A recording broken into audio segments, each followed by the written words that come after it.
Judge Eleanor Whitfield had been paralyzed for 5 years when 9-year-old Amara Carter walked barefoot into her courtroom and made an impossible offer: "Free my dad, and I'll heal you." The gallery erupted in laughter, a desperate child trying to save her father from a life sentence with fairy tales.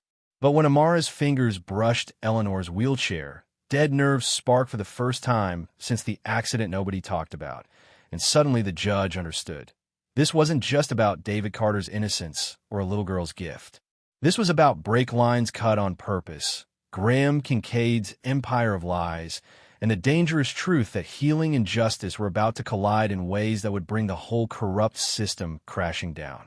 Just before we get back to it, I'd love to know where you're watching from today, and if you're enjoying these stories, make sure you're subscribed. The morning sun barely touched the high windows of the courthouse, casting long shadows across the marble floor. People filed into the courtroom, their footsteps echoing against the cold stone walls. The air was thick with anticipation and the musty smell of old wood and leather. Every seat in the gallery was taken, and those who couldn't find a place stood pressed against the back wall, craning their necks to see. Judge Eleanor Whitfield entered through the side door, the motorized hum of her wheelchair cutting through the murmur of voices. The crowd fell silent instantly. She moved with practiced precision, her hands steady on the controls as she positioned herself behind the bench. Her face was carved from stone, pale and sharp, with gray eyes that could freeze a person mid-sentence. She'd been in that chair for 5 years now, and in those 5 years, she'd become even more formidable than before. Some said the accident had taken her legs, but sharpened her tongue. Others whispered it had taken what little warmth she'd had left. "All rise," the bailiff called out, though Eleanor waved a dismissive hand. "Those who can," she corrected dryly, her voice carrying across the room like a blade. A few nervous chuckles died quickly when she didn't smile. At the defendant's table sat David Carter, his hands shackled in front of him, the chains rattling softly whenever he moved. He was a tall man, made smaller by the orange jumpsuit and the weight of accusations against him. His dark skin seemed to have lost its warmth under the fluorescent lights, and his eyes, once bright with laughter, now stared at the scratched wooden table. The public defender beside him shuffled papers with the resignation of someone who'd already lost. The prosecutor, Caleb Drayton, stood adjusting his expensive tie. He was the kind of man who wore his privilege like cologne, heavy and impossible to ignore. His blonde hair was perfectly styled, his suit cost more than David Carter had made in the last 3 months, and his smile was sharp enough to cut glass. "Your Honor," Drayton began, his voice smooth as silk, "the state is ready to proceed with the case against David Carter, charged with armed robbery and assault with a deadly weapon." That's when the courtroom door creaked open. A small figure slipped inside, barely making a sound. She was 9 years old, though she looked younger in her faded yellow dress that hung loose on her thin frame. Her feet were bare, the soles darkened from walking on hot pavement. In her arms, she clutched a homemade doll stitched together from scraps of fabric with button eyes and yarn hair. This was Amara Carter, and she moved through the crowd like water finding its way through stones. "Who let that child in here?" someone whispered. "Probably lost," another voice replied. "Look at her feet. Where are her shoes?" Amara heard them all but kept walking, her chin lifted, her eyes fixed on her father. When David saw her, his whole body tensed. He shook his head slightly, mouthing the word no, but she kept coming, sliding into the front row directly behind him. The prosecutor noticed her and smirked. "Your Honor, it seems we have an unauthorized visitor. Perhaps security could escort the child to somewhere more appropriate? This is a courtroom, not a daycare." Laughter rippled through the gallery. The kind of laughter that comes easy when it's directed at someone who can't fight back. Amara's fingers tightened on her doll, but she didn't look away from the judge. Eleanor's gaze shifted to the child. "Are you related to the defendant?" "He's my daddy," Amara said, her voice clear and strong despite her small size. "Then you may stay, provided you remain quiet." Eleanor's tone was flat, businesslike. "Continue, Mr. Drayton." The prosecutor's smile widened. "As I was saying, Your Honor, The evidence against Mr. Carter is overwhelming. We have witness testimony placing him at the scene, security footage showing someone of his build fleeing the area, and the stolen money was found mere blocks from his apartment. This man is a career criminal who has finally been caught. That's not true. David's public defender protested weakly. My client maintains his innocence. He was home with his daughter that night. Drayton laughed, a sound like breaking china. Oh yes, the devoted father defense. How touching. Tell me, counselor, what kind of father leaves his 9-year-old daughter alone at night to commit armed robbery? What kind of father hides behind pity and poverty while terrorizing innocent people? The words hung in the air like poison. David's shoulders slumped further, and tears started forming in his eyes. He'd heard these accusations so many times they'd started to burrow into his skin. That's when Amara stood up. He's not a criminal. Her voice cracked through the courtroom like thunder. Everyone turned to stare at the little girl in the yellow dress, standing on the bench so she could be seen. My daddy was with me that night. I was sick, and he stayed home to take care of me. He sang to me and made me soup and held my hand when I was scared. The gallery erupted. Some laughed at the audacity of this child. Others shook their heads at what they saw as a desperate ploy. The court reporter's fingers flew across her keys, documenting every word. Order. Eleanor banged her gavel, the sound sharp and final. Young lady, sit down immediately or you'll be removed. But Amara didn't sit. Instead, she looked directly at Judge Whitfield, and something in her gaze made the older woman pause. There was knowledge there, deep and unsettling, the kind of wisdom that didn't belong in a child's eyes.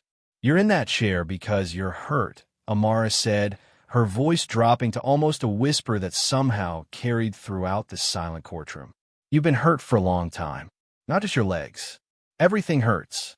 Eleanor's knuckles went white as she gripped the arms of her wheelchair. How dare you? Free my dad. Amara continued, stepping into the aisle now, moving closer to the bench, and I'll heal you. The silence lasted exactly 3 seconds. Then the courtroom exploded. Laughter came from every corner. Drayton actually doubled over, slapping his knee.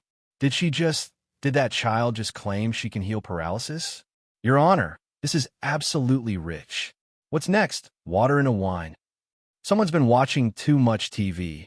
A woman in the gallery snorted. Poor kid's desperate, another voice added. Probably doesn't even understand what paralysis means. But Eleanor wasn't laughing. She stared at Amara with an expression that was hard to read. Anger was there, certainly, but underneath it, something else flickered, something that looked almost like fear. Explain yourself, Eleanor said, her voice low and dangerous. What exactly do you think you're offering? Amara stood straighter, though her small hands trembled slightly. My grandma taught me things before she passed. She said I had a gift. She said some people are born knowing how to help bodies remember how to work right. I helped Mrs. Johnson's arthritis. I helped Mr. Pete when his back went out. And I can help you. This is absurd. Drayton protested.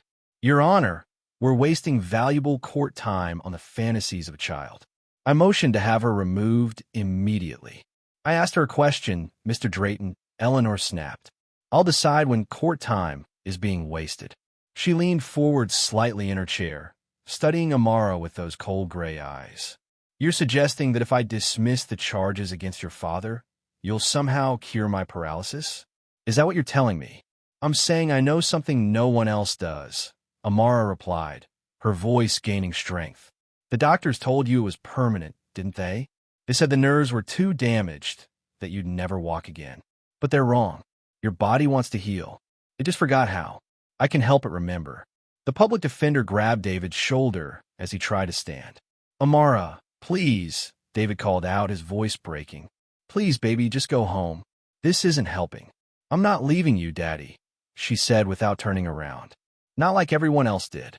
Eleanor's jaw tightened. The motorized whir of her chair filled the silence as she adjusted her position. Everyone in the courtroom could see her legs, motionless under the black robe, feet positioned perfectly on the wheelchair's footrests. It had been 5 years since the accident. 5 years since she'd felt anything below her waist. The best doctors in the state had examined her. The verdict was unanimous. Complete spinal cord injury, T12, L1. She would never walk again. This is perhaps the most inappropriate and manipulative thing I've witnessed in my courtroom, Eleanor said finally. Using a child to make such claims is beneath contempt. I'm not being used, Amara protested. This was my idea. Nobody believes poor kids like me can do anything important. But I can. And if you let him go, I'll show you. The judge's face darkened. Are you attempting to bribe an officer of the court? No, ma'am. I'm trying to save my daddy and help you at the same time. That's not a bribe. That's a trade. Someone in the gallery whispered, Kid's got guts. I'll give her that. More like delusions, someone else replied. Eleanor raised her gavel, ready to have the child removed, but something stopped her. Maybe it was the absolute certainty in Amara's eyes. Maybe it was the way the girl stood there, barefoot and trembling but refusing to back down. Or maybe it was something else, something Eleanor would never admit to anyone. The tiniest flutter of hope that had somehow survived 5 years of darkness. Bailiff Lyons, Eleanor said finally, please escort Miss Carter back to her seat. If there's another outburst, she'll be removed from the courtroom. The bailiff, a large black man with kind eyes, approached Amara gently. Come on, little one, he said softly. You need to sit down now. Amara looked at him, then back at the judge. You felt something, didn't you? She said quietly. When I walked in, you felt something different. Eleanor's face went pale, but she recovered quickly. That's enough. Mr. Drayton, continue with your opening statement. As Bailiff Lyons guided Amara back to her seat, she said one more thing, just loud enough for everyone to hear. I know something no one else does. And if you let him go, I'll show you. The courtroom continued in session for another hour, but Eleanor's mind was elsewhere. She went through the motions, listening to Drayton present his evidence, watching the public defender fumble through objections, but her thoughts kept returning to the child's words. How had Amara known? When she'd entered the courtroom, Eleanor had felt something, a strange tingling in her lower back, so faint she dismissed it as imagination. She hadn't felt anything there in 5 years. Your Honor, Drayton's voice cut through her thoughts. I asked if you'd like to break for lunch. Eleanor blinked, focusing on the prosecutor's smug face. Yes, court will reconvene at 2 o'clock. She banged her gavel and watched as people filed out, talking excitedly about what they'd witnessed. David Carter was led away in chains, but not before throwing one desperate look at his daughter. Amara sat alone now, still clutching her doll, as the courtroom emptied around her. You need to go home, the public defender told her as he packed his briefcase. This isn't a place for children. I don't have anywhere else to go, Amara replied simply. The man sighed and hurried out, already late for another losing case. Eleanor remained at the bench, watching the child. Against her better judgment, she called out, Miss Carter. Amara looked up. My chambers. Now, the judge's chambers were nothing like the courtroom. Where the courtroom was all hardwood and cold marble, this space was filled with law books, leather furniture, and photographs from Eleanor's past. Amara's eyes went immediately to one particular photo. Eleanor standing at a podium, receiving some kind of award, her legs strong and steady beneath her. That was 6 years ago, Eleanor said, following the child's gaze. Before. You were pretty, Amara said. You're still pretty, just sadder. Eleanor's laugh was bitter. You're quite bold for someone so young. Grandma said being quiet never helped nobody who needed helping. Your grandmother sounds like she was an interesting woman. Eleanor maneuvered her chair behind the desk. Tell me about this supposed gift of yours. Amara sat in the big leather chair across from the judge, her feet dangling off the ground. It started when I was 5. Grandma's knee was hurting real bad. The doctor said she needed surgery, but we didn't have money for that. So I just put my hands on her knee and thought about it being better. I could feel the hurt in there, all hot and angry. And I could feel where things weren't sitting right. So I just helped them remember where they were supposed to be. And this worked? Eleanor's tone was skeptical.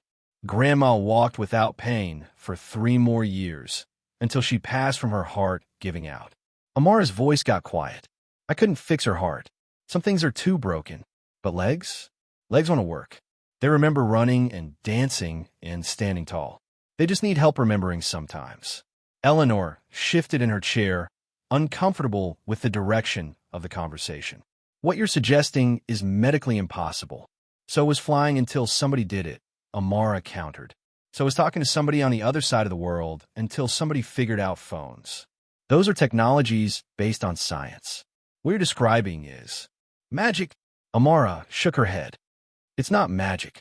It's just knowing how to listen to what bodies are trying to say. Your body's been screaming for 5 years, but nobody's been listening right. Eleanor's hands tightened on her desk. The best doctors in the state have examined me. My spinal cord was severed. The nerves are dead. No, Amara said firmly. Not dead. Sleeping. Scared. They went to sleep because something really bad happened, and they're afraid to wake up because they think it might happen again. That's not how paralysis works. That's not how doctors think it works, Amara corrected. But bodies don't always follow doctor rules. There was a knock on the door. Come in, Eleanor called. Bailiff Lyons entered, looking concerned. Your Honor, there are reporters outside asking about what happened in court. They're calling the child the miracle girl. Should I have security clear them out? Eleanor rubbed her temples. Yes, and make sure Miss Carter can leave through the back exit when she's ready. Lyons nodded but lingered. Your Honor, if I may, I've known this family for years. David Carter's a good man. He works 2 jobs to keep a roof over their heads. That night they say he robbed the store, I saw him at the community center with Amara. She was sick with fever, and he was beside himself with worry. That's hearsay, bailiff, and you know it, Eleanor said sharply. Yes, Your Honor. My apologies. Lyons left, closing the door softly behind him. Eleanor turned back to Amara. You need to understand something. Even if I believed you, which I don't, I cannot and will not pervert justice for personal gain. Your father will receive a fair trial based on evidence, not on whatever you think you can do for me. But the evidence is wrong, Amara insisted. Daddy was with me. I was so sick I thought I was dying. He held my hand all night and sang the songs Mama used to sing before she went to heaven. Then his attorney will present that defense. His attorney thinks we're already lost. He won't even look at Daddy when he talks to him. Eleanor felt an uncomfortable twinge of recognition. She'd seen too many public defenders go through the motions, especially with black defendants they assumed were guilty. Go home, Eleanor said finally. This is no place for you. Amara stood up, but before leaving, she walked around the desk. Eleanor tensed, but the child simply placed her small hand on the arm of the wheelchair, right where Eleanor's hand rested. Close your eyes, Amara whispered. Absolutely not. Please, just for a second. Against every instinct, Eleanor closed her eyes. Amara's hand was warm, warmer than it should be, and suddenly Eleanor felt something impossible, a flutter deep in her left hip, like a butterfly trapped under her skin. Her eyes snapped open. Amara was already at the door. That's impossible, Eleanor breathed. No, Amara said, turning back with those 2 wise eyes. That's the beginning. After the child left, Eleanor sat alone in her chambers for 20 minutes, trying to process what had happened. She tested her legs, as she had countless times over the years. Nothing. No movement, no sensation. And yet, that flutter. She'd felt it. She was certain. The afternoon session was torture.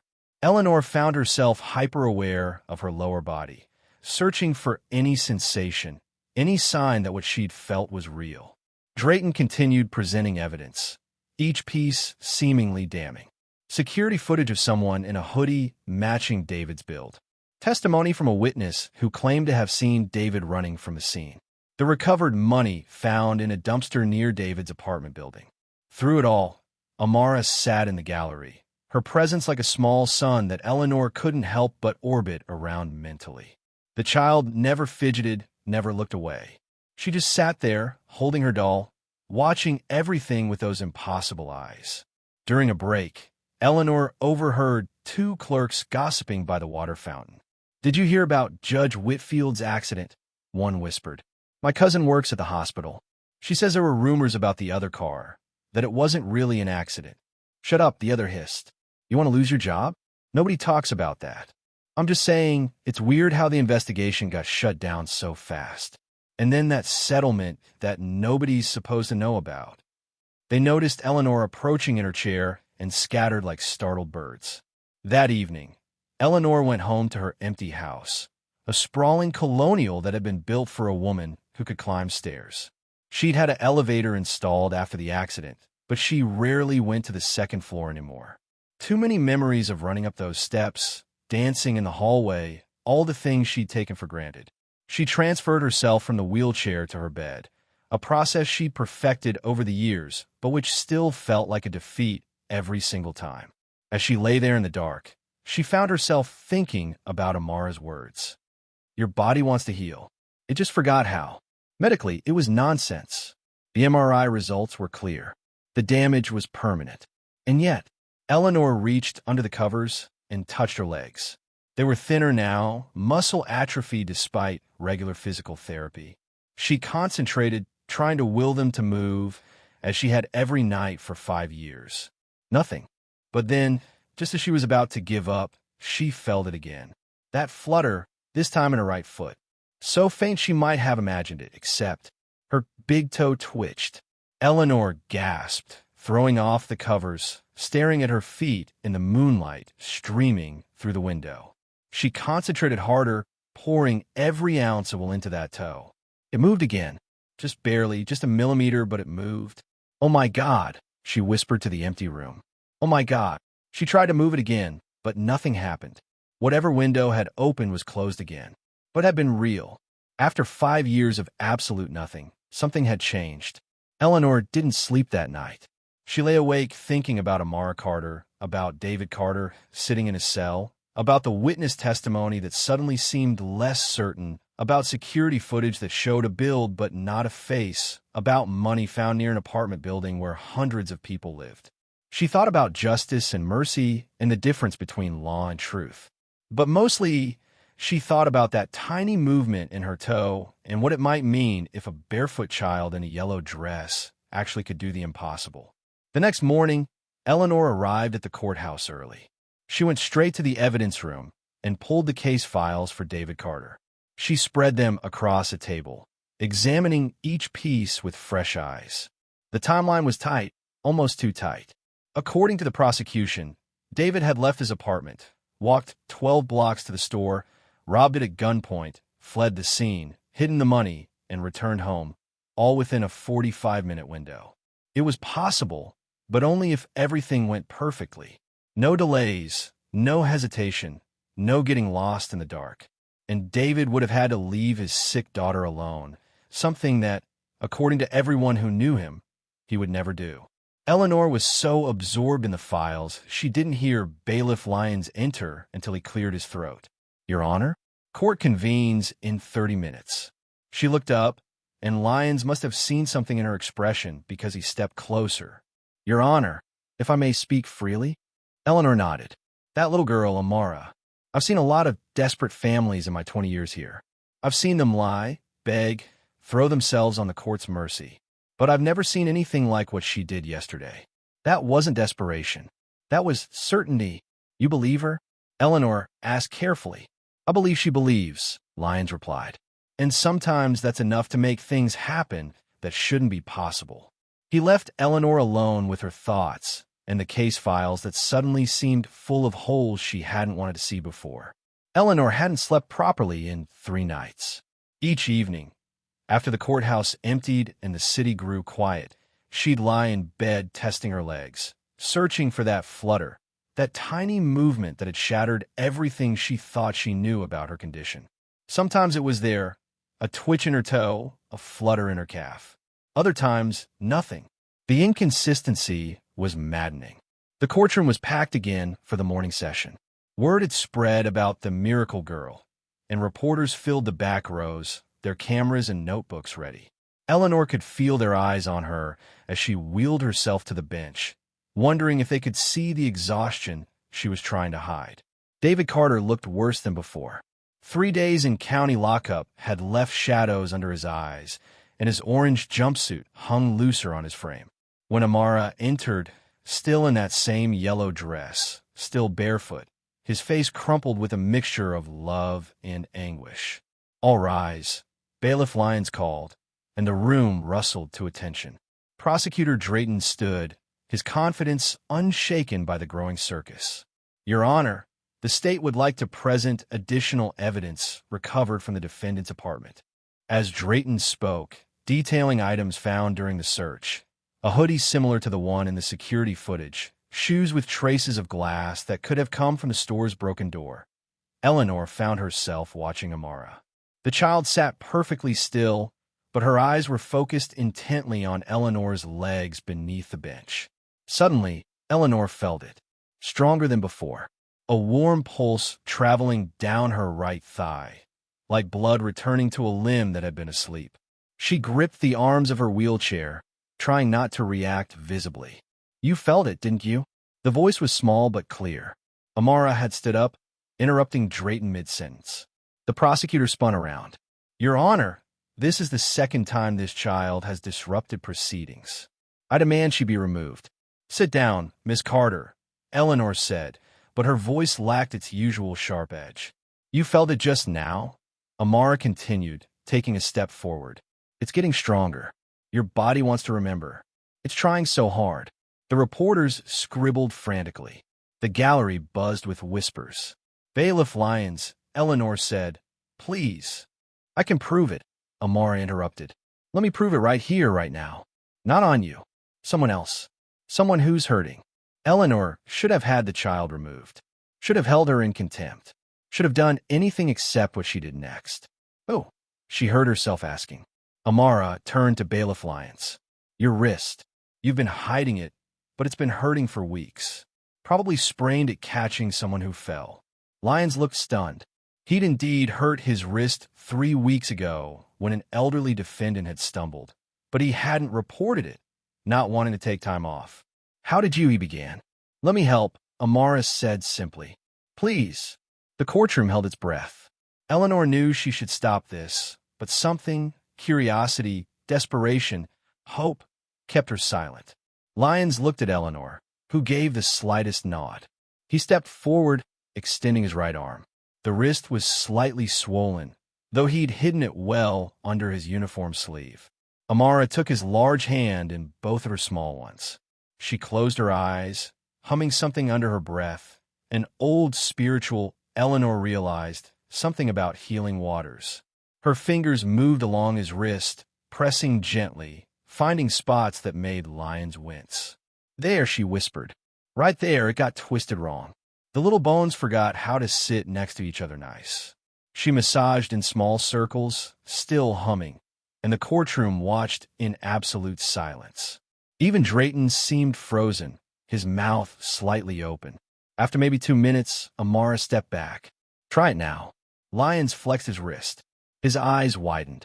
He rotated it in a full circle, then made a fist, then spread his fingers wide.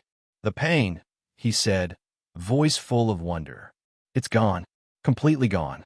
The courtroom erupted. Reporters shouted questions. Gallery members stood to get a better view. Drayton was yelling about tricks and Confederates. "Order!" Eleanor banged her gavel repeatedly. "Order in this court." When the noise finally subsided, Eleanor found herself looking directly at Amara. "If you can really heal," she said slowly, "then why make a bargain? Why not just heal people freely?" "Because nobody listens to poor black girls unless we have something they want," Amara replied, and the truth of it hung in the air like an accusation. "I try to tell people about Daddy being innocent. I try to show them the medicine receipt from that night, the timestamp showing when he bought my fever medicine. Nobody wanted to hear it. But now that you want something, suddenly everyone's listening." Eleanor felt the words hit her like physical blows.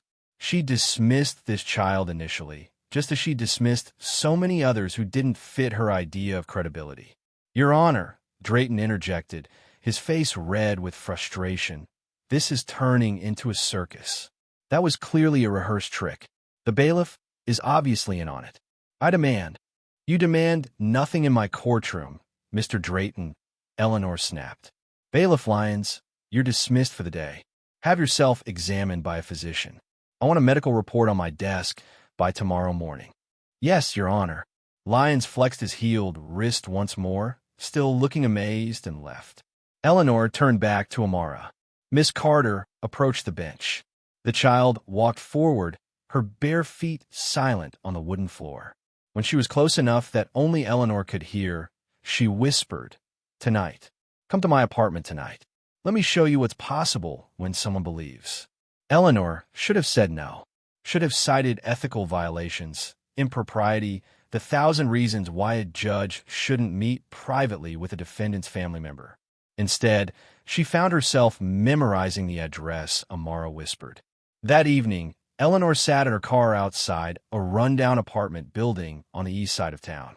The neighborhood was the kind she'd only seen in police reports: broken streetlights, graffiti-covered walls, the sound of sirens in the distance.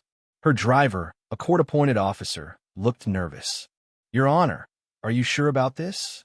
"Wait here," Eleanor said, transferring herself to her wheelchair. The elevator in the Eleanor barely slept again, but this time it wasn't just testing her legs that kept her awake. Amara's words echoed in her mind. "Someone wanted you out of the way." She tried to remember details from that night 5 years ago, but trauma had blurred the memories. She remembered headlights coming too fast, the impact, the taste of blood. Then nothing until she woke up paralyzed. The next morning brought chaos to the courthouse. Reporters crowded the steps, shoving microphones at anyone who'd talk. "Miracle Girl offers to heal paralyzed judge," the headline screamed. Faith healing in the courtroom. Desperate child or divine gift. Eleanor entered through the private garage, but she could feel the weight of attention. In her chambers, she found Bailiff Lyons' medical report waiting. The physician's conclusion was baffling: complete resolution of grade 2 ligament sprain. Healing consistent with 6 to 8 weeks of recovery, not 24 hours. Cannot explain rapid improvement. There was a knock. Prosecutor Drayton entered without waiting for permission, his face twisted with barely contained rage. "Your Honor, this has to stop. You're making a mockery of the justice system. That child is manipulating you, and the media is eating it up. Mr. Drayton, you will not enter my chambers without permission again," Eleanor said coldly. "With all due respect, Your Honor, there are concerns about your objectivity. Meeting with the defendant's daughter privately? That's grounds for recusal." Eleanor's eyes flashed dangerously. "Are you threatening me, counselor? I'm trying to protect the integrity of this case. David Carter is guilty. The evidence is clear. This healing nonsense is just smoke and mirrors designed to." "The evidence is circumstantial at best," Eleanor interrupted. "I've been reviewing it. The timeline is problematic. The witness identifications are questionable. And now I'm learning there might be evidence that was overlooked." Drayton's face went pale. "Who told you that? Does it matter? Unless you have something relevant to say about the actual case, get out of my chambers." After he left, Eleanor made a decision. She called in her court clerk, Margaret Gibson, a woman she trusted for 15 years. "Margaret, I need you to pull something for me. The traffic investigation report from my accident 5 years ago." Margaret looked surprised. "Your Honor, that case was closed." "I know, but pull it anyway. Everything, including any sealed documents." That afternoon's session was tense. Drayton presented his final witnesses, but Eleanor noticed gaps in their testimony. One witness admitted he'd been drinking that night. Another couldn't explain why she'd waited 3 days to come forward. The store owner seemed nervous, kept glancing at Drayton as if seeking approval for his answers. Amara sat in her usual spot, watching everything with those penetrating eyes. During a recess, she approached the defense table and whispered something to her father's attorney. The public defender looked skeptical but made a note. That evening, Eleanor did something she'd never done in her career. She went to visit David Carter in lockup.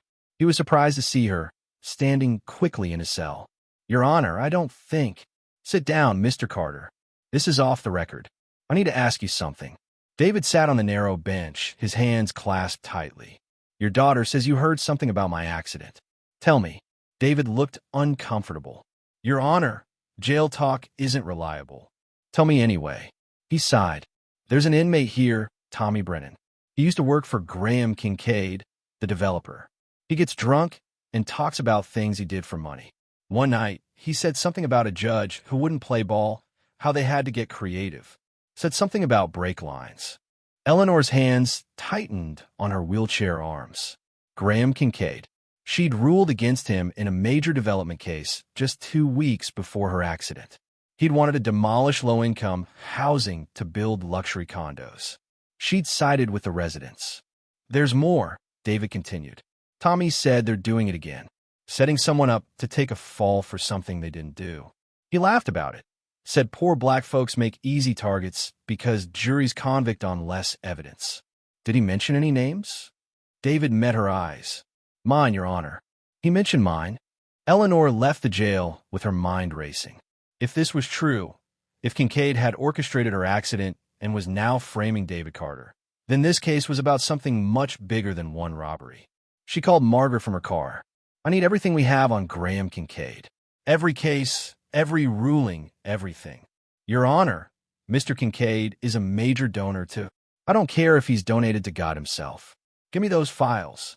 That night, Eleanor worked until 3 a.m, piecing together a pattern.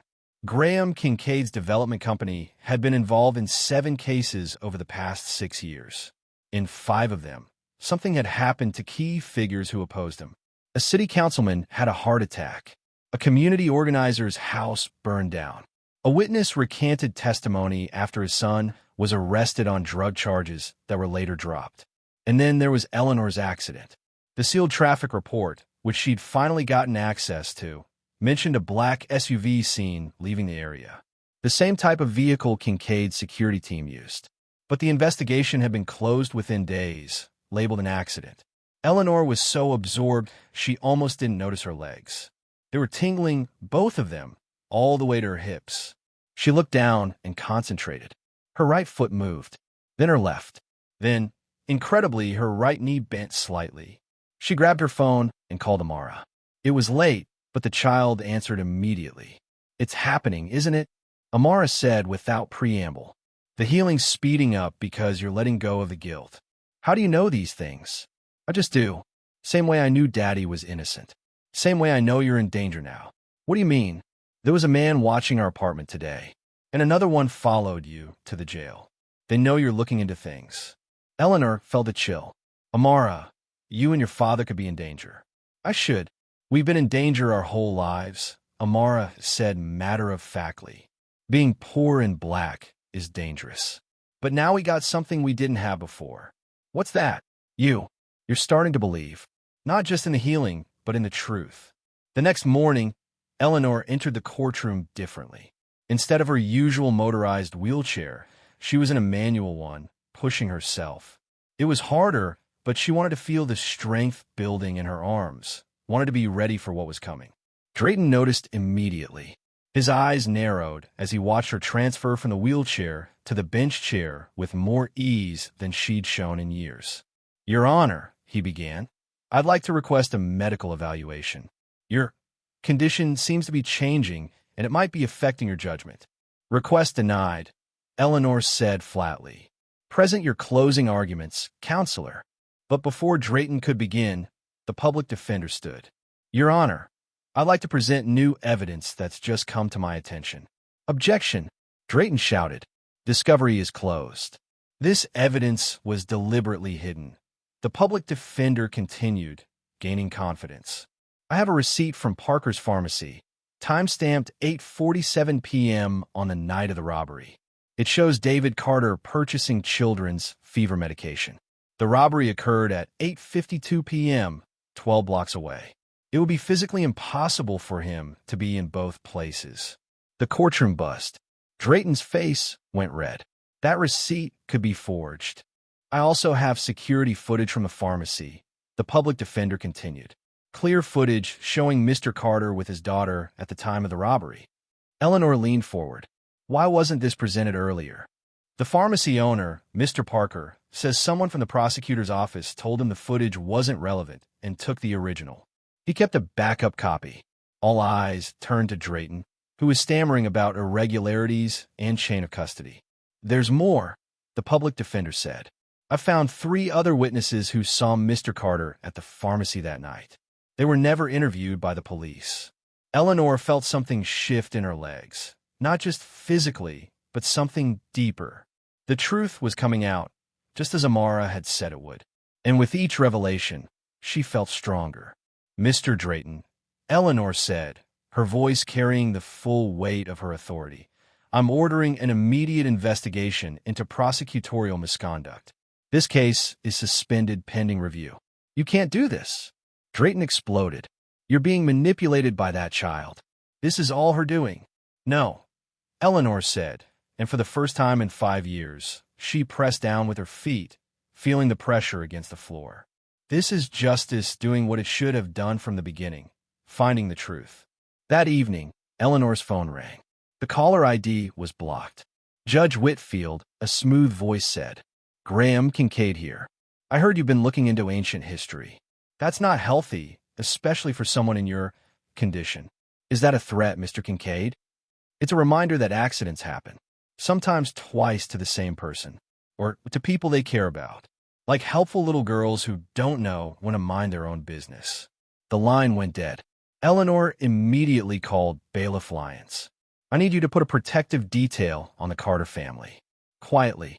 "Already done, Your Honor," Lyons replied. "Had a feeling things were about to get complicated." That night, Eleanor didn't go home. Instead, she went back to Amara's apartment, where she found the child sitting on the floor, surrounded by papers. "What's all this?" Eleanor asked. "Evidence," Amara replied. "Mama taught me to keep everything. Every receipt, every photo, every document. She said poor people need proof for everything because nobody believes us without it." Eleanor looked through the papers. Medical receipts showing David's purchases of Amara's medication. Time cards from his 2 jobs. Character references from employers. Photos of father and daughter at community events. A life documented in small, careful details. "Amara," Eleanor said softly, "what you're doing for me, the healing, I don't know how to repay you. Free my daddy," Amara said simply. "And then walk into that courtroom. Show them all that miracles happen when people tell the truth." Eleanor reached down and touched her legs. She could feel everything now. The rough fabric of her skirt, the warmth of her skin, the blood flowing through her veins. Tomorrow, she would try to stand, maybe even take a step. But tonight, she sat with a 9-year-old girl in a poor apartment, looking at evidence of innocence that almost got buried, thinking about how many other truths never saw the light. "Your accident," Amara said suddenly. "It's connected to Daddy's case, isn't it?" Eleanor nodded. "I think so. The same people who wanted me out of the way are the ones who framed your father." "Then we're going to stop them," Amara said with the certainty only a child could have. Together, Eleanor looked at this remarkable child, barefoot, poor, dismissed by society, but holding more power in her small hands than anyone could imagine. "Yes," Eleanor said, feeling her toes curl against the floor, feeling the strength building in her calves. Together, outside, a black SUV sat idling across the street, watching. But inside the small apartment, a judge and a child were planning something that would shake the foundations of everything corrupt in their city. The healing wasn't just in Eleanor's legs anymore. It was in the truth finally breaking free. And tomorrow, when Eleanor stood up in that courtroom, and she would stand, everyone would see that some things were stronger than power, stronger than money, stronger than fear. Faith and truth combined, just as Amara had said. The real miracle was just beginning. The violent spasms started at 3 in the morning. Eleanor woke, gasping, her legs jerking uncontrollably beneath the covers. It felt like electricity shooting through dead wires suddenly coming alive. She grabbed her phone with shaking hands and called Amara. "Don't fight it." The child's voice came calm through the speaker. "Your body's remembering how to work. Count with me. 1, 2, 3, breathe." Eleanor followed Amara's rhythm, and slowly the spasms transformed into controlled movements. Her calves flexed and released. Her thighs tightened and relaxed. For the first time in 5 years, she pulled her knees to her chest and held them there. "I'm coming over," Amara said. "Don't try to stand yet." Not alone. 20 minutes later, the 9-year-old arrived with Bailiff Lyons, who who'd been stationed outside the Carter apartment. Amara carried her doll and a string of wooden beads her grandmother had given her. These help with rhythm, she explained, running the beads through her fingers. Bodies like rhythm. Hearts beat in rhythm. Lungs breathe in rhythm. Legs need to remember their walking rhythm. She placed her hands on Eleanor's shins, tapping along the bone in time with the beads. 1, 2, 3, 4, 1, 2, 3, 4. Eleanor felt the pattern sink into her muscles, teaching them a language they'd forgotten. Now Amara whispered, "Push down with your feet." Eleanor pressed against the floor. Her legs trembled but held. Harder. She pushed harder, and incredibly, her body began to lift slightly from the bed.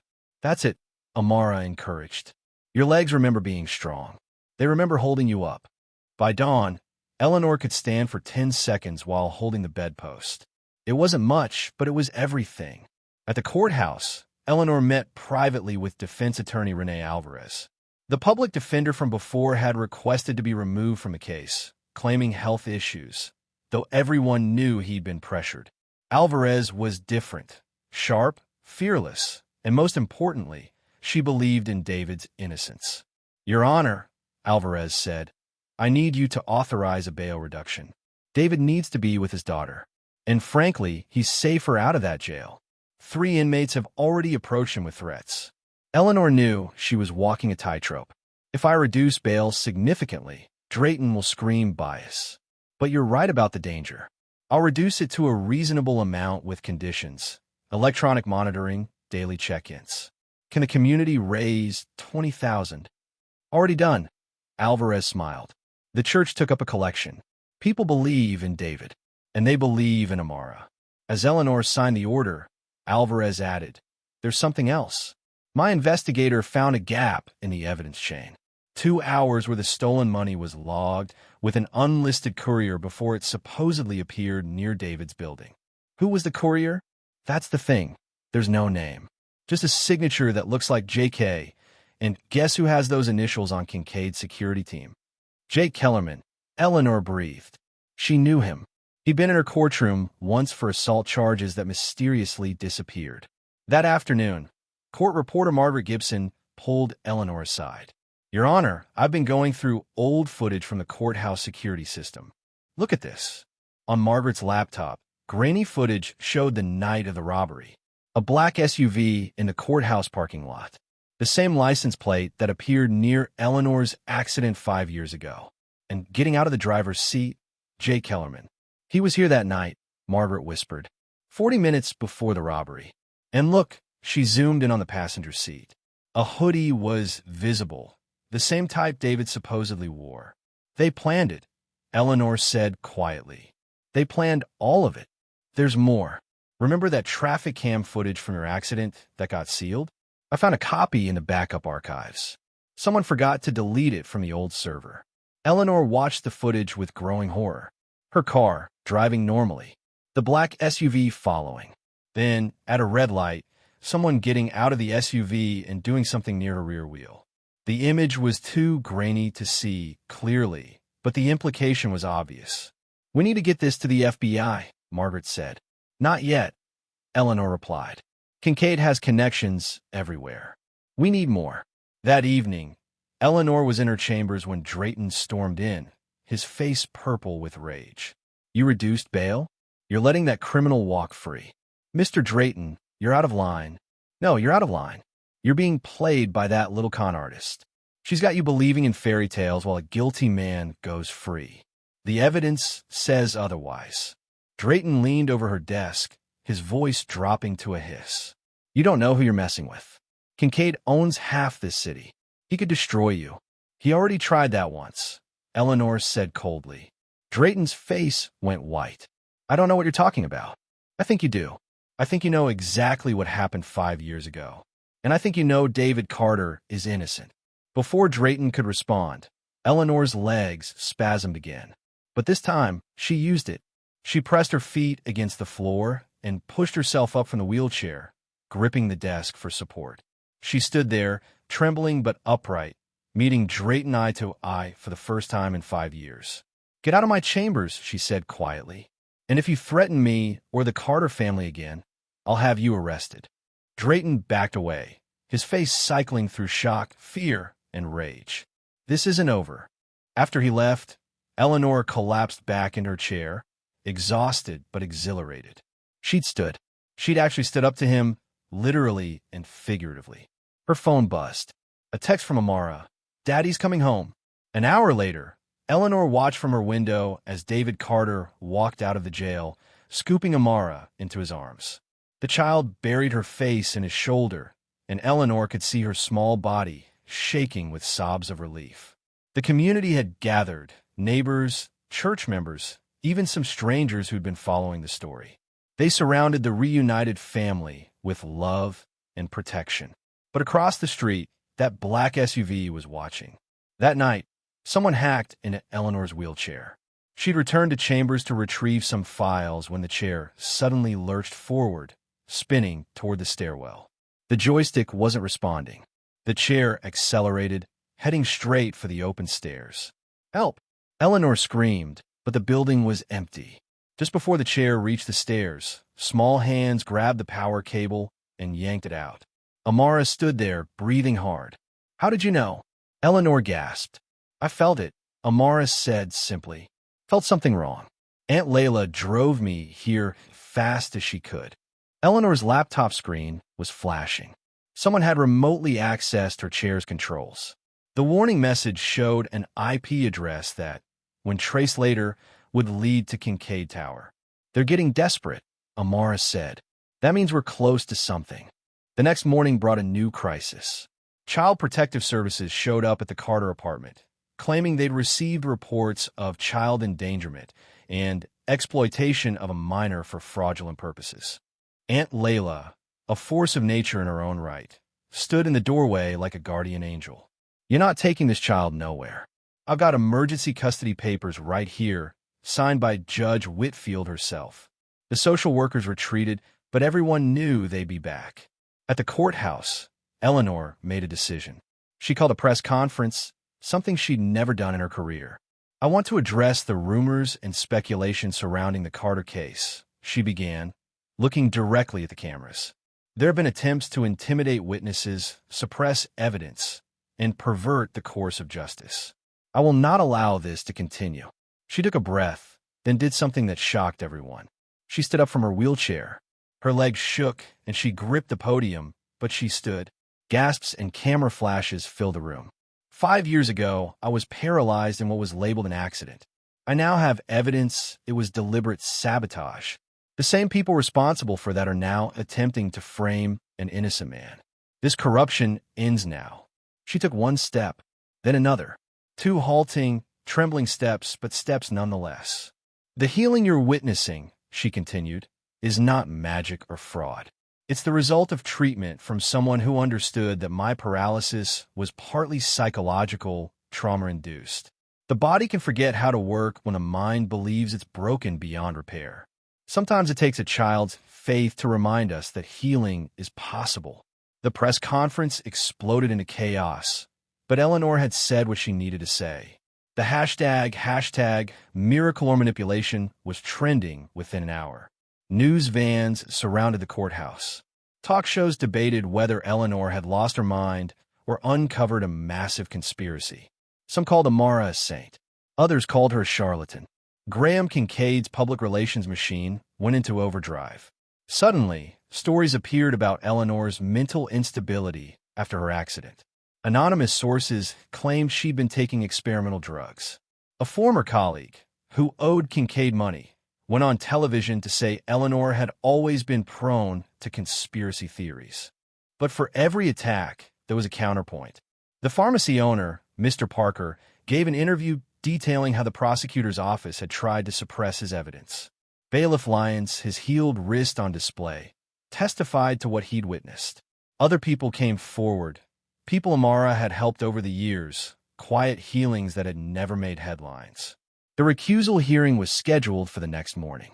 Drayton argued that Eleanor was emotionally and physically compromised and could not render impartial judgment.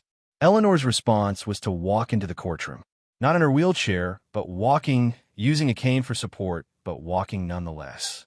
Each step was deliberate, powerful, a testament to will and determination. "Mr. Drayton," she said, taking her seat at the bench, "your motion for recusal is based on the premise that I am somehow impaired. As you can see, I am recovering from my injuries. If anything, I am more capable now than I have been in 5 years." "Your Honor," Drayton sputtered, "you're claiming a child healed you through magic." "I'm claiming nothing of the sort. I'm stating that intensive therapy and treatment have improved my condition. The source and nature of that treatment are irrelevant to my ability to preside over this case."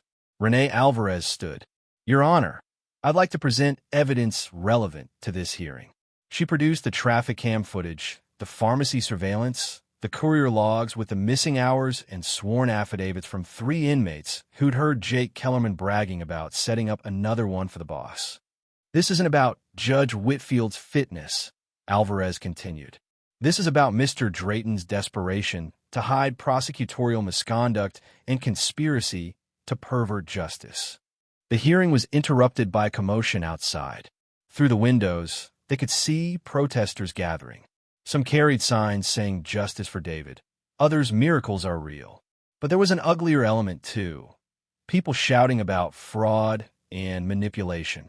In the chaos, a bottle flew through the air. It shattered against the courthouse steps, and a piece of glass caught Amara's cheek as she arrived with her father. Blood trickled down her face. Eleanor didn't think.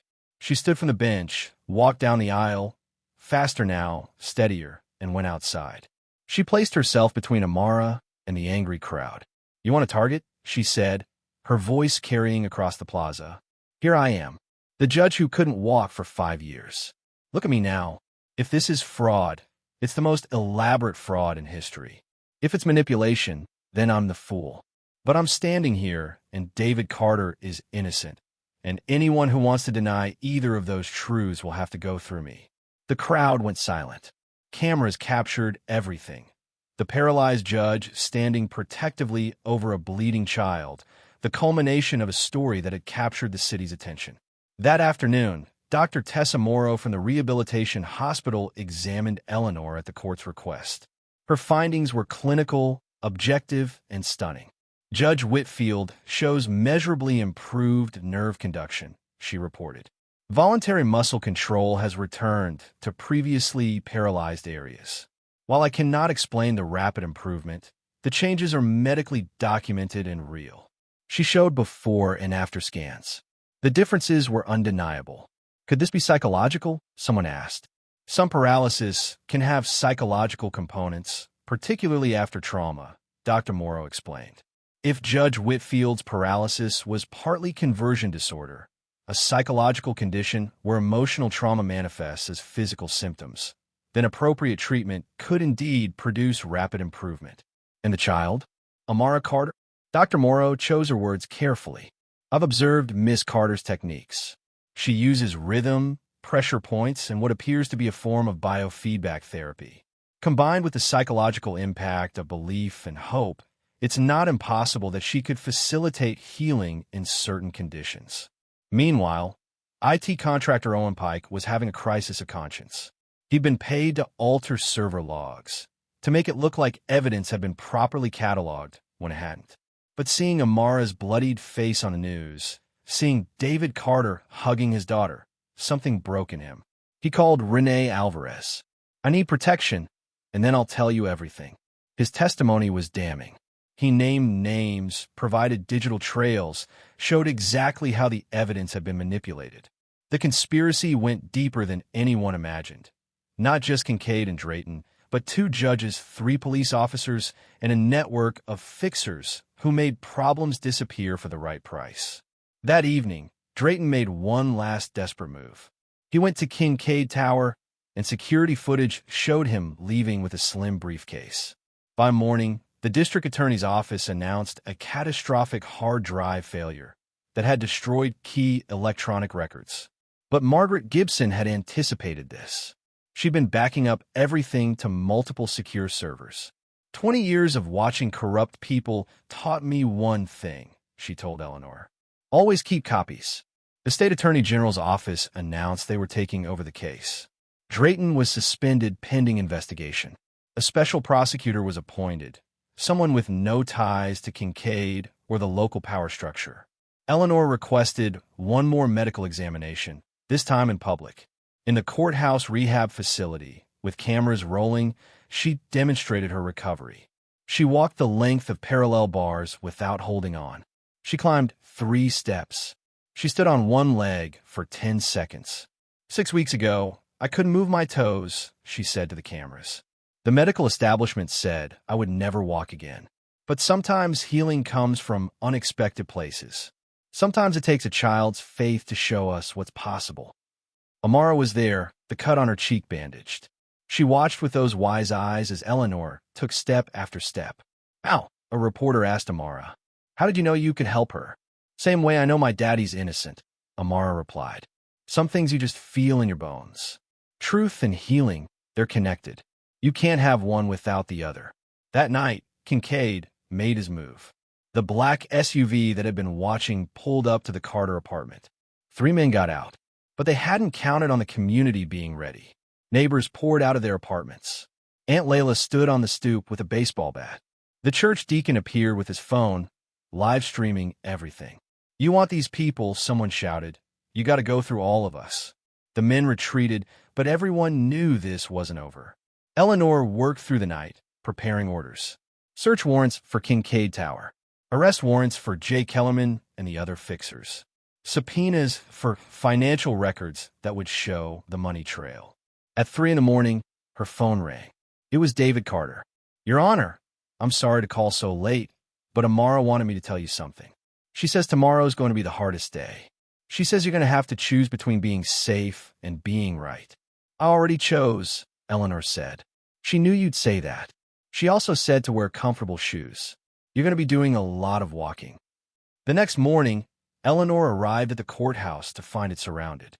Not just protesters and media, but federal agents. The FBI had finally acted on the evidence, and they were raiding multiple locations simultaneously.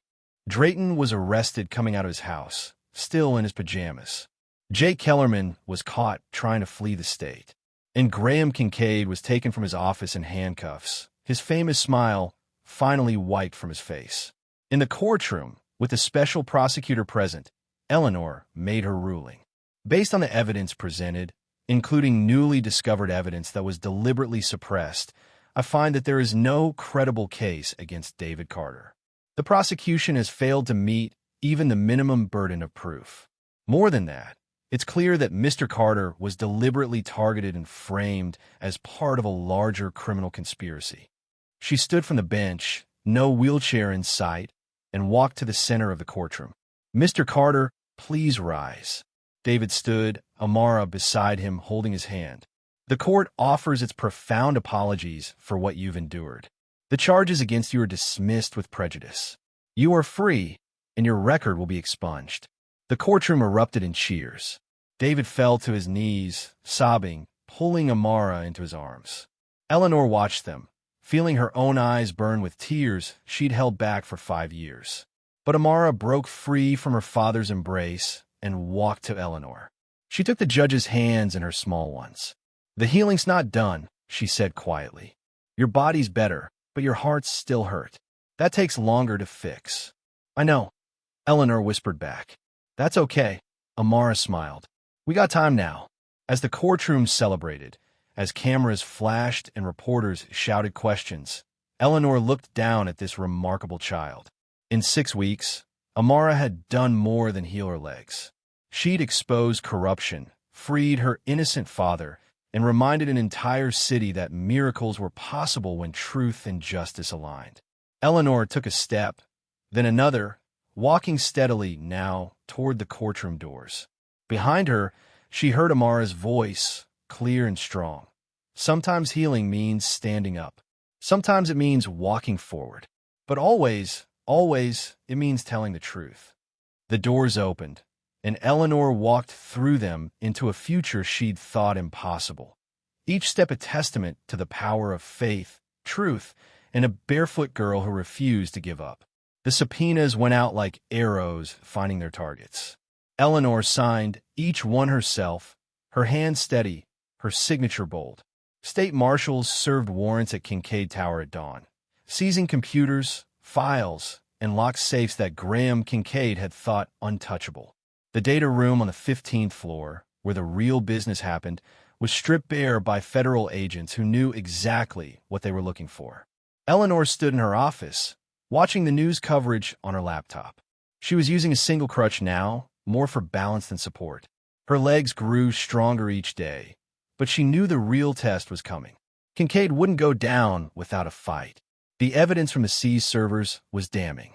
Email chains discussing the judge problem from 5 years ago. Invoices from an unlicensed mechanic named Carl Brennan, Tommy's brother, for consultation services dated 2 days before Eleanor's accident. And most shocking, a detailed invoice for brake line modification paid in cash. Your Honor, Margaret Gibson knocked and entered, her face pale. You need to see this. She handed Eleanor a maintenance record from the police impound lot.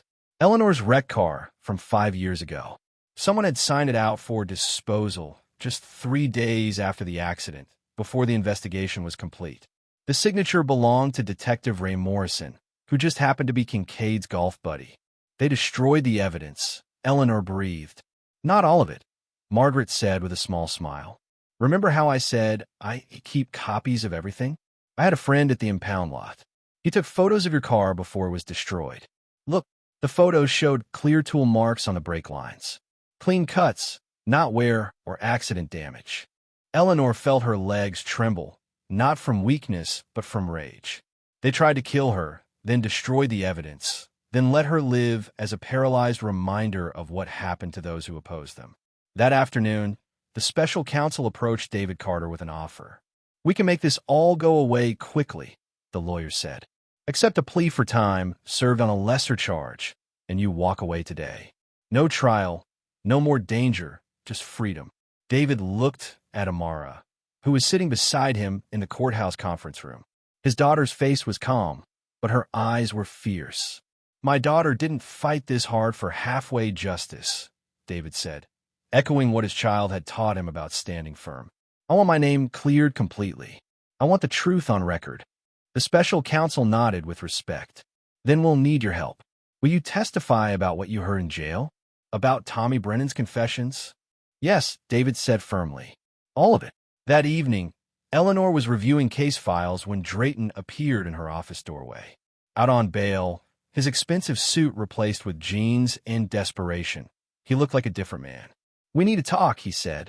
You need to leave before I call security, Eleanor replied. 5 minutes. Please. I have information you need. Against her better judgment, Eleanor nodded. Bailiff Lyons positioned himself by the door, his hand near his weapon. Drayton sat heavily in the chair across from her desk. Kincaid's planning something. Something big. He knows he's going down, but he wants to take everyone with him. Why should I believe you? Because I'm already destroyed. My career's over. My reputation's gone. I'll probably go to prison. But that little girl... He paused, swallowing hard. I have a daughter, too. She's 12. When I saw Amara with that cut on her face, standing up for her father, I realized what I'd become. He pulled out a flash drive. Everything's on here. Recordings of Kincaid giving orders. Documents showing the whole network. Names of every corrupt official in the city. Eleanor took the drive carefully. Why now? Because tomorrow morning, Kincaid going to have his people set fire to the records building. Destroy everything that isn't digital. Make it look like an electrical accident. People might die. Eleanor immediately called the FBI. Within an hour, the records building was under protection, and fire marshals were inspecting every inch of wiring. They found the incendiary devices exactly where Drayton said they'd be. At midnight, Eleanor's phone rang. It was Amara. Judge Eleanor, I am scared. Eleanor had never heard fear in the child's voice before. What's wrong? There's someone in our building. I can hear them in the hallway. Daddy's asleep, and I don't want to wake him because he finally stopped having nightmares, but hang up and call 911. Now. I did. They said all units are busy with some big emergency downtown. Eleanor was already moving, grabbing her keys, her legs carrying her faster than they had in years. Lock your door and push furniture against it. I'm coming. She called Lyons as she drove. Get to the Carter apartment. Now. The 15-minute drive felt like hours. Eleanor abandoned her crutch in the car and ran, into the building. Her legs screamed in protest, muscles not yet ready for this demand, but she pushed through. 5 flights of stairs. She could hear, shouting above, Amara's scream, David's voice. She burst into the hallway to find Jay Kellerman trying to break down the Carter's door with a crowbar. David was pushing back from inside, while Amara wedged chairs under the doorknob. "Stop!" Eleanor shouted. Kellerman turned, his face twisted with rage. "You ruined everything. A crippled judge and a lying brat." He swung the crowbar at her. Eleanor's new mobility saved her life. She dodged, her body remembering movements from before the accident. The crowbar smashed into the wall where her head had been. Then Lyons was there, tackling Kellerman from behind. They went down hard, the crowbar clattering away. Kellerman fought viciously, but Lyons held on despite his still-healing shoulder. "You okay to cuff him?" Eleanor asked, and when Lyons nodded, she pushed open the Carter's door. Amara flew into her arms. Eleanor held the child tight, feeling the small body trembling. "You ran," Amara whispered in wonder. "You ran up the stairs." Eleanor looked down at her legs, suddenly realizing what she'd done. 5 flights, running, without thinking about it. Her body had simply remembered how. "You healed more than just my legs," Eleanor said softly. "You healed my belief in what's possible." The next morning's trial session was unlike anything the courthouse had ever seen. Eleanor walked in without any assistance, her steps firm and sure. The gallery was packed with FBI agents, reporters, and citizens who'd been following the story. The Attorney General himself was present as the special prosecutor laid out the evidence. The flash drive Drayton had provided was a goldmine. Audio recordings of Kincaid ordering the brake line sabotage. Documents showing 15 years of corruption, bribery, and conspiracy. A ledger detailing payments to judges, cops, and politicians. Then came the witnesses.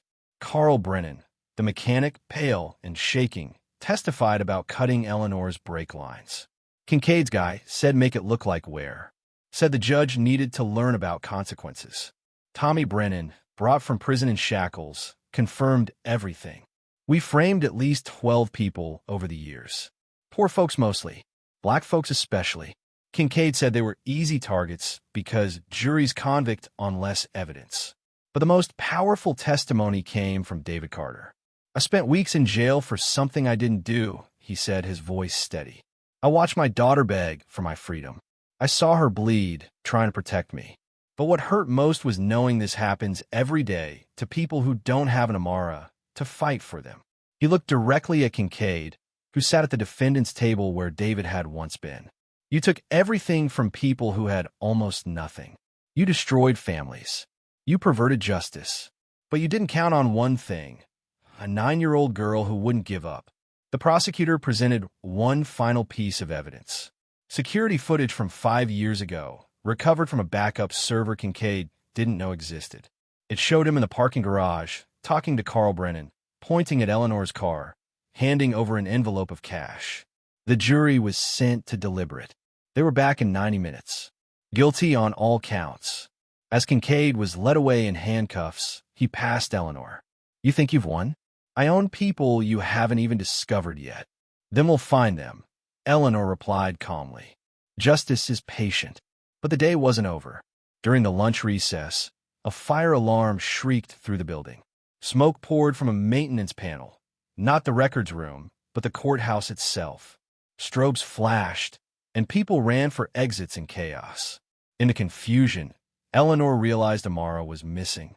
The smoke was thick and acrid, burning Eleanor's lungs as she searched the courthouse.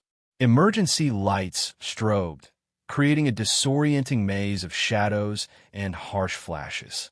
People pushed past her toward exits, but Eleanor moved deeper into the building, calling Amara's name.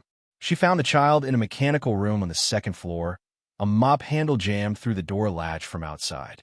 Amara was coughing, using her grandmother's beaded string to tap against a metal pipe, a rhythm that carried through the ventilation system. Eleanor grabbed the handle, pulling with all her strength. It wouldn't budge. The The smoke was getting thicker. "Stand back," Eleanor shouted through the door. She took 3 steps back, then ran at the door, her newly healed legs providing power she'd forgotten she possessed. Her shoulder hit the door hard, and the handle cracked but held. Inside, Amara was getting lower to the floor where the air was clearer, but Eleanor could hear her coughs getting weaker. "Keep tapping," Eleanor called. "Don't stop tapping." The rhythm continued, tap, tap, tap, giving Eleanor something to focus on as she searched for another way in. There, a ventilation grate. She pulled at it with her fingers until they bled, finally tearing it free. "Amara, the vent. Can you reach the vent?" Small hands appeared in the opening. Eleanor grabbed them and pulled, guiding the child through the narrow space. Amara emerged coughing and gasping, her yellow dress torn and stained with soot. "We need to get out," Eleanor said, but when they turned toward the stairs, flames had begun licking up from below. "Up," Amara gasped. "Roof." Eleanor didn't hesitate. She scooped Amara into her arms and ran. Her legs, still rebuilding muscle, screamed in protest, but she pushed through. 1 flight. 2. Her rehabilitation had prepared her body for walking. Not this, but somehow her legs kept moving, powered by something beyond physical strength. They burst onto the roof to find firefighters already there with ladders. As they were helped down, Eleanor kept Amara pressed against her, wrapped in her suit jacket to protect the child's face from the smoke. On the ground, paramedics rushed over, but Amara waved them off, pointing at Eleanor's legs, which were shaking violently from the exertion. "You did it," Amara said, wonder at her voice. "You ran upstairs.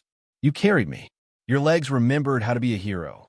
Security footage would later show Jake Kellerman's associate jamming the mechanical room door before setting the fire, a last desperate attempt at revenge. He was arrested within hours. The next day, the courthouse was cleaned and reopened for the most important session yet. Eleanor entered to thunderous applause. She walked steadily to the bench, no chair in sight, and remained standing as she spoke. "Before we proceed with the formal declaration, I want to acknowledge what this case has revealed about our justice system. We discovered a network of corruption that sent innocent people to prison, destroyed families, and perverted the very foundation of law and order." She looked at David Carter, who stood with Amara at the defendant's table, though now it had been transformed into something else, a place of vindication. "Mr. Carter, please approach." David walked forward, Amara beside him. "David Carter," Eleanor said, her voice carrying throughout the silent courtroom. "This court formally declares you actually innocent of all charges. Let the record show that you were not merely found not guilty due to insufficient evidence, but innocent, a victim of conspiracy and corruption. The state owes you more than an apology. It owes you restoration." She signed the order with a flourish, then did something unprecedented. She stepped down from the bench and stood before David as an equal. "I'm sorry," she said simply. "The system I swore to uphold failed you." David's eyes filled with tears. "You made it right. That's what matters." "No," Eleanor corrected, looking at Amara. "Your daughter made it right. She believed when no one else would. She fought when everyone said it was hopeless. And she healed more than just my legs. She healed this community's faith in justice." The attorney general stepped forward. "The state is prepared to offer substantial compensation for wrongful imprisonment." "Give it to the community legal fund," David interrupted, "so other families like ours can get real lawyers, real justice." Over the following weeks, the full scope of the conspiracy unraveled. 17 more people were arrested, including 2 judges, 5 police officers, and numerous fixers in Kincaid's network. The FBI found evidence of 43 wrongful convictions orchestrated by the conspiracy. Each case would be reviewed, each victim potentially freed. Eleanor accepted a temporary suspension for her role in the sealed traffic report from her accident. Not because she'd done wrong, but because accountability mattered. "Healing requires honesty," she said at the hearing. "I should have fought harder for the truth 5 years ago." During her suspension, she didn't rest. She worked with Amara at the rehabilitation hospital, not as a patient, but as an advocate. Together, They demonstrated the breathing and rhythm techniques Amara had learned from her grandmother. Dr. Morrow published a paper on their work, The Carter Method, Biofeedback and Belief in Treating Trauma-Induced Paralysis. She carefully documented how Eleanor's paralysis had included a psychological component. Her body had shut down not just from physical trauma, but from the emotional shock of the attack. Amara's approach had addressed both the physical and psychological aspects simultaneously. It's not magic, Dr. Morrow explained to skeptical colleagues. It's understanding that the mind and body are more connected than we often acknowledge. The child's unwavering belief created a psychological environment where healing became possible. Combined with her intuitive understanding of rhythm and pressure points, she facilitated something remarkable. One evening, Eleanor invited Amara and David to her home for dinner. As they sat at her dining table, the first guest she'd had in 5 years, Eleanor asked Amara a question that had been haunting her. "How did you know? That first day in court, how did you know you could heal me?" Amara thought for a moment, then said, "I saw you trying so hard to be strong, but your body was holding all this hurt. Not just from the accident, but from before.